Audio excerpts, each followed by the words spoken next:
వంశము విచ్ఛేదము కావచ్చిన కులము నిలుపగా సత్యవతీదేవి వచనమున సంతతి కావించను వ్యాసుడన జగత్కర్త దయన్. బ్రహ్మాంశలో వచ్చినటువంటి వ్యాసుల వారు ఈ వంశాన్ని నిలబెట్టారు. ఈ కులము వివర్ధింపగా నాకు అభిమతము ఏను వింటి నలినేక్షణ తానేకశత సుతుల బడయగా ఆ కన్యక వరము వడసెనట హరుచేతన్ అంటున్నాడు. ధృతరాష్ట్రుడికి వివాహం చెయ్యాలి, పాండురాజుకి వివాహం చెయ్యాలి. ఇప్పుడు వంశాంకురాలు వాళ్ళిద్దరేగా ఉన్నది, వాళ్ళకి వివాహాలు జరగాలి. వాళ్ళ వలన ఈ వంశం నిలబడాలి. సింహాసనానికి ఉత్తరాధికారులు లేని స్థితి కలగకూడదు. ఇద్దరే కొడుకులు ఉండబట్టి కదూ చిత్రాంగదుడు ముందు చచ్చిపోయాడు, విచిత్ర వీర్యుడు సంతానం పొందకుండా చచ్చిపోయాడు, సమస్యలు వచ్చాయి. అందుకని ఎక్కువ మంది సంతానం ఉంటే ఈ సమస్య ఉండదని నేను అనుకుంటున్నాను. మనిషి ఏమనుకుంటాడంటే అప్పటికి ఏ సమస్య వచ్చిందో ఆ సమస్యకు పరిష్కారం ఏదుందో అది తర్వాత కూడా ఉంటే బాగుండనుకుంటారు. కానీ అలా మనం అనుకున్నది తర్వాత ఎందుకు పనికొస్తుందో మాత్రం మనం ఊహించలేం. ఇక్కడే భీష్ముడంతటి వాడు కూడా తడబడ్డాడని చెప్పవలసి ఉంటుంది. అంటే తానొకటి తలచిన దైవం ఒకటి తలచు. అందుకని ఆయన అన్నాడు, గాంధార రాజ్యాన్ని పరిపాలిస్తున్నట్ట. గాంధార రాజు అనబడేటటువంటి ఆయన పేరు సుబలుడు.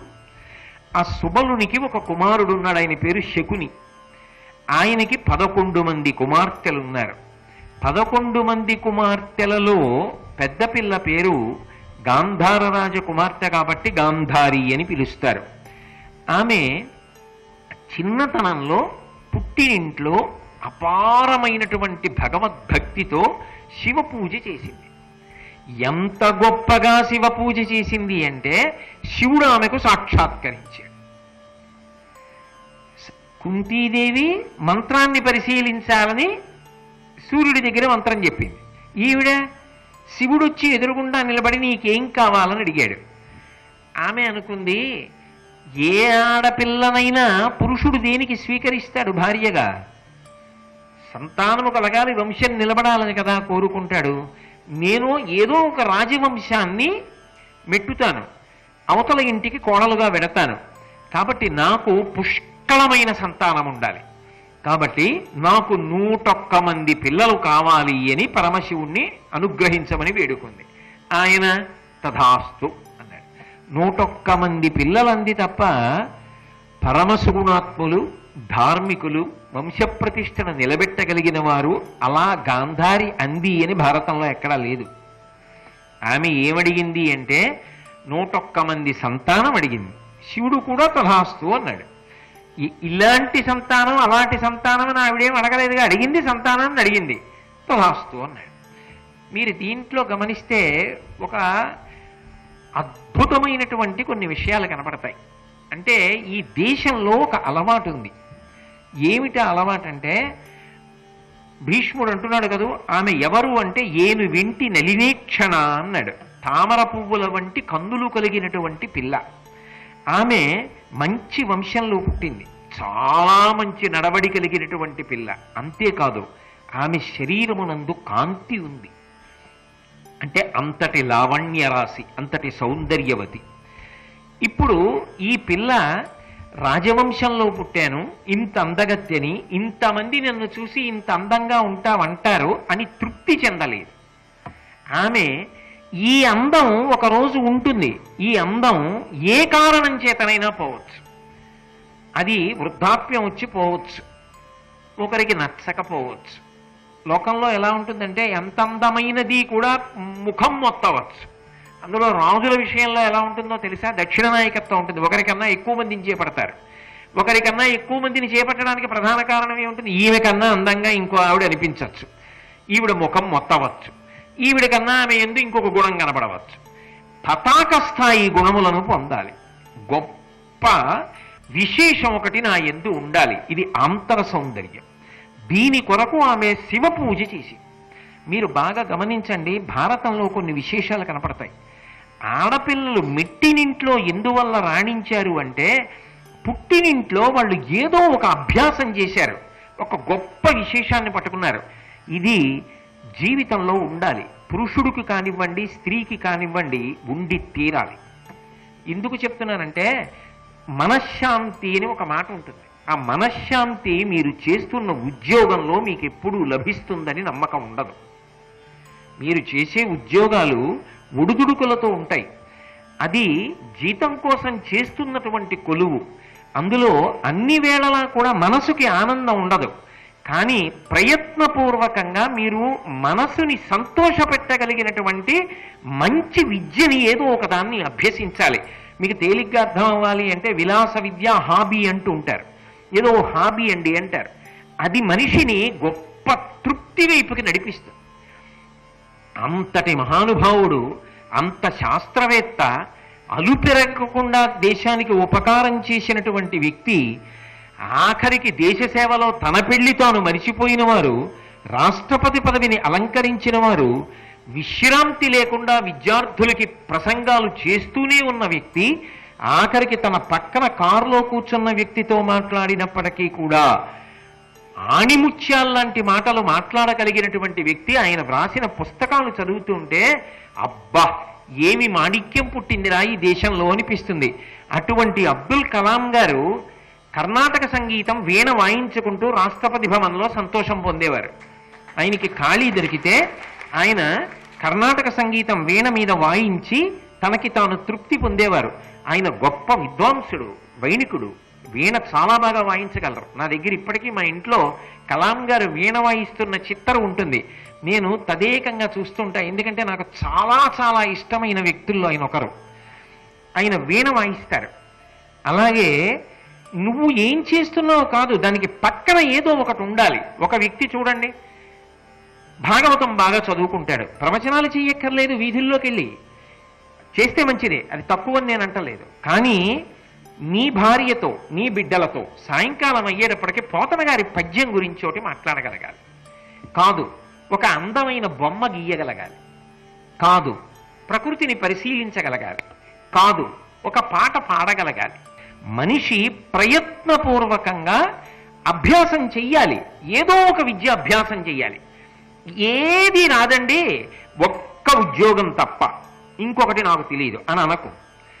ఏది లేకపోతే కనీసం గ్రంథ పఠనం సంతోషం కావాలి. మంచి పుస్తకాలు, ఏదో ఒక్క విషయం మీద, కనీసం ఏదో ఒక విషయం మీద మంచి పుస్తకాలు తీ, ఆ పుస్తకాలు చదువు. లేదు చక్కగా ఒక ఆటలో ప్రావీణ్యం సంపాదించు, నువ్వు ఆడు. ఆ ఆటలో ఉన్న మెళకువల మీద నువ్వు ఒక గొప్ప అధికారాన్ని పొందు. నువ్వు ఆ స్థాయికి వెళ్ళకపోవచ్చు, కానీ నీకు ఆ ఆట గురించి బాగా తెలిసి ఉండాలి. ఏదో ఒకటి ఉండాలి. అప్పుడు ఏమవుతుందంటే మనసు చీకాకు పొందినప్పుడు ఇది నీకు ఉపకరిస్తుంది. వెంటనే నీకు ఏది ఇష్టమో దాంట్లోకి ప్రవేశిస్తావు. ప్రవేశించి సంతోషాన్ని పొందుతావు. మనసు అంగీకరించేటటువంటి విషయం ఉంటుంది లోపల, వెతికి పట్టుకోవాలి. అది పట్టుకోవడం ఎంత వయసు వచ్చినా చేత కాలేదనుకోండి, అక్కడ దెబ్బతిన్నాడు. కుంతీదేవి దేంట్లో ప్రవీణురాలైంది? ఇంటికొచ్చిన అతిథికి అన్నం వడ్డించడంలో ఆమె అంత గొప్ప స్థాయిని పొందింది. దుర్వాసో మహర్షి అనుగ్రహించి వరం ఇచ్చాడు. భారత చరిత్రని తిప్పి రాసింది, మలుపు తిప్పింది. గాంధారి పెద్దల వలన శివ పూజ ఎలా చేయాలో నేర్చుకుంది. అంత భక్తితో చిన్నతనంలో ఆమె మనసు మీద ప్రభావం చూపించడానికి అంత బరువు, అంత కర్తవ్యం ఏముంటాయి? చక్కగా మనసు పెట్టి అంత శ్రద్ధతో, అంత భక్తితో శివార్చన చేసింది. ఎక్కడ మనసు నిలబడిందో అది తపస్సు. భగవానుడు ప్రత్యక్షమై ఏం కావాలని అడిగాడు. నాకు 101 మంది సంతానం కావాలంది. గాంధారి కూడా అందరిలాగే కాలక్షేపం చేయడానికి ఏదో సమయాన్ని గడిపేసి ఆటలాడుకుని పాటలు పాడుకుని ధృతరాష్ట్రుడికి ఇల్లాలై ఉద్దాన పతనాల్లో చిక్కుబడి అసూయాద్వేషాల్లో రాగద్వేషాల్లో జీవితాన్ని గడిపేసి శరీరం పడిపోయి ఉంటే ఇవాళ ఆవిడ గురించి చెప్పుకోవడానికి ఏముంటుంది? వ్యాసుడు కృష్ణుడు ఎందుకు పొగుడుతారు? కాదు, ఏదో సాధన చేసింది. ఆ సాధన ఎక్కడ మొదలైందంటే పుట్టినింట మొదలైంది. అది మెట్టినింటికి వరమైంది. అంటే ఒక మగవాడు అభ్యసిస్తే తన ఇంటికే వరం అవుతుంది. ఒక ఆడపిల్ల అభ్యసిస్తే 2 కుటుంబాలకి వరం అవుతుంది. ఇప్పుడు చెప్పండి ఎవరెక్కువ? ఆడపిల్లే ఎక్కువ. అందుకే ఆమె నళినేక్షణ, తామర పువ్వుల వంటి కన్నులున్నది, కాంతివంతమైన శరీరము కలిగినది. అలా భీష్ముడు పెద్దవాడు కాబట్టి పరిశీలించచ్చు, తన వంశానికి కోడలుగా తీసుకొస్తున్నాడు కాబట్టి. అంత అందగత్తె, ఆంతరమునందు గొప్ప శివపూజా దురంధరురాలు. అది పరమేశ్వర అనుగ్రహం. 101 మంది సంతానాన్ని పొందుతుంది. ఇటువంటి పిల్లని నేను ఈ ఇంటికి తీసుకొచ్చి ధృతరాష్ట్రుడికిచ్చి వివాహం చేస్తే ఎవరితో మాట్లాడుతున్నాడు ఈ మాటలు? విదురుడితో మాట్లాడుతున్నాడు. ఎందుకని? ఇంటి విషయం. ఇలా చెప్పగానే అలా పట్టుకోవాలి. నేను ఇప్పుడు చెప్పినంత వివరం భీష్ముడు చెప్పడం. ఆ మాట స్థూలంగా చెప్తే, సూక్ష్మంగా చెప్తే పట్టుకుంటాడంతే.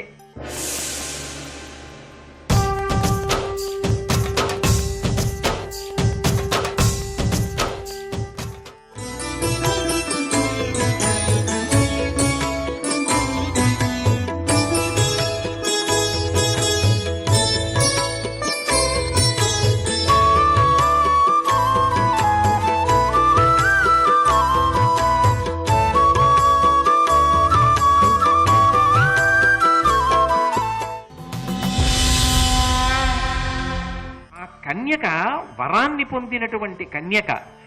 ఆ పిల్లని నేను ఈ ఇంటికి కోడలుగా తీసుకురావాలి అని అనుకుంటున్నాను. ఆమె గాంధారరాజ పుత్రి. నేను అలా తీసుకొచ్చి ఆమెను ఈ ఇంటి కోడలుగా చేస్తే నీ అభిప్రాయం ఎలా ఉంది? గాంధారరాజు చాలా గొప్పవాడని, మంచి నడవడి కలిగిన వాడని, మంచి ప్రవర్తన ఉన్నవాడు, మంచి గుణములు కలిగినవాడు అని విన్నాను. కాబట్టి నేను ఆయన కుమార్తె అయినటువంటి గాంధారిని ధృతరాష్ట్రుడికి ఇచ్చి వివాహం చేద్దాం అనుకుంటున్నాను. విదురా, నీ అభిప్రాయం ఏమి అని అడిగాడు. అడిగితే విదురుడు తప్పకుండా, చాలా బాగుంది, ఒక్క మాట చాలు, అంగీకారం, 10 మాటలు అక్కర్లేదు అన్నాడు.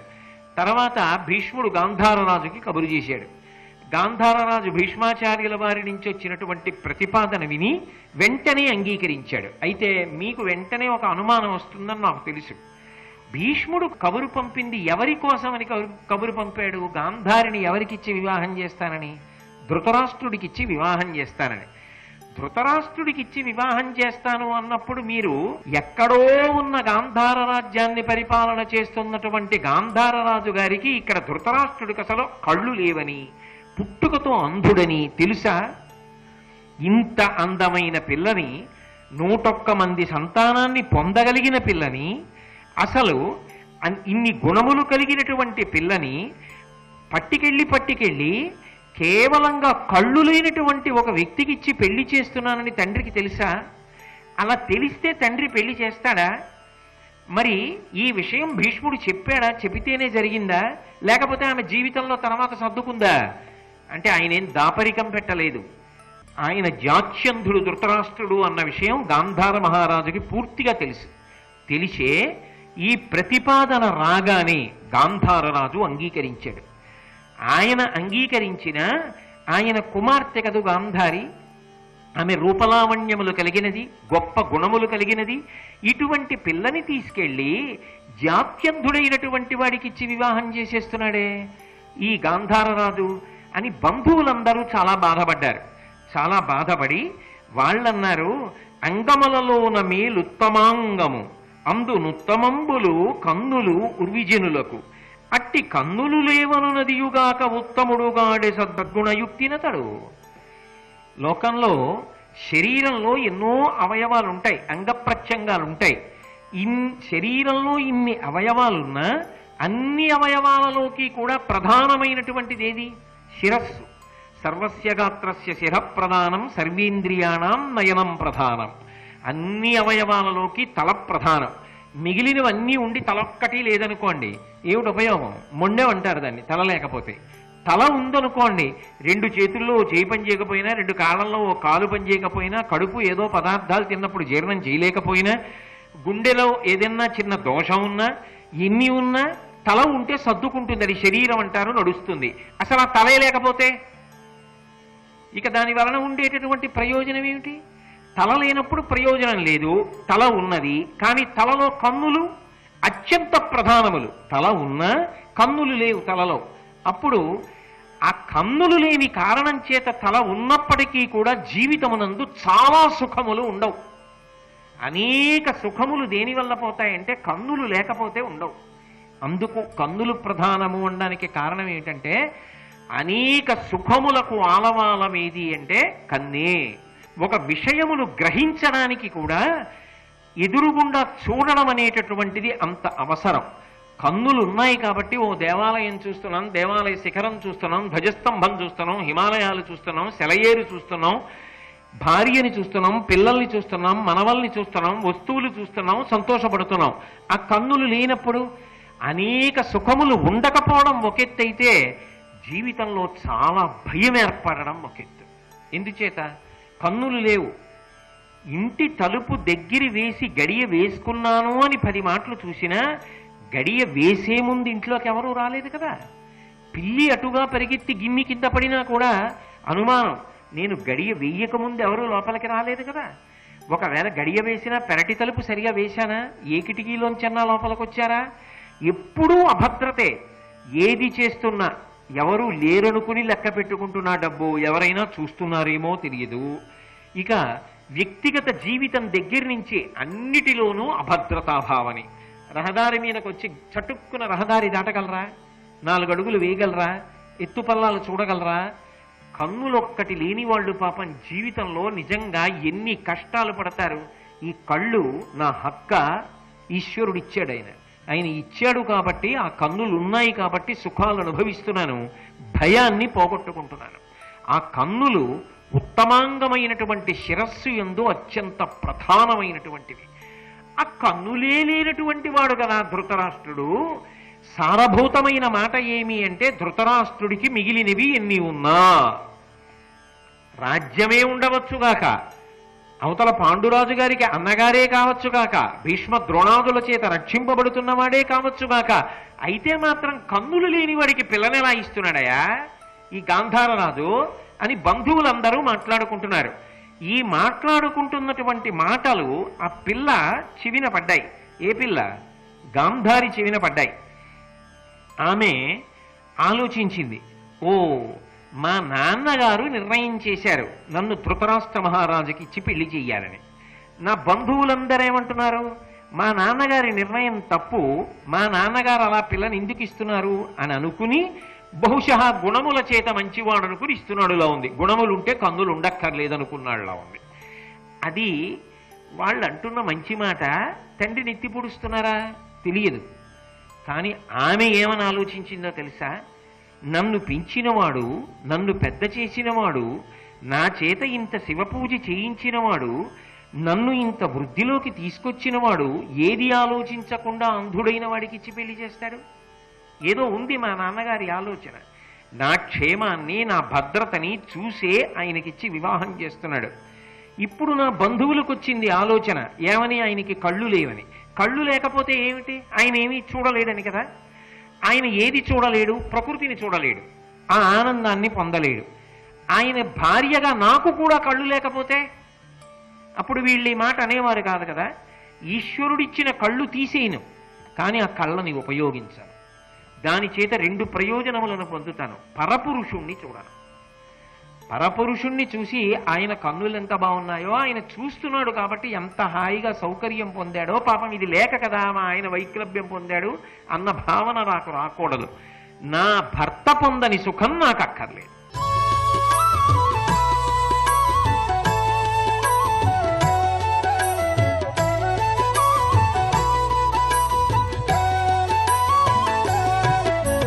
సర్వం శ్రీ ఉమామహేశ్వర పరబ్రహ్మార్పణమస్తు.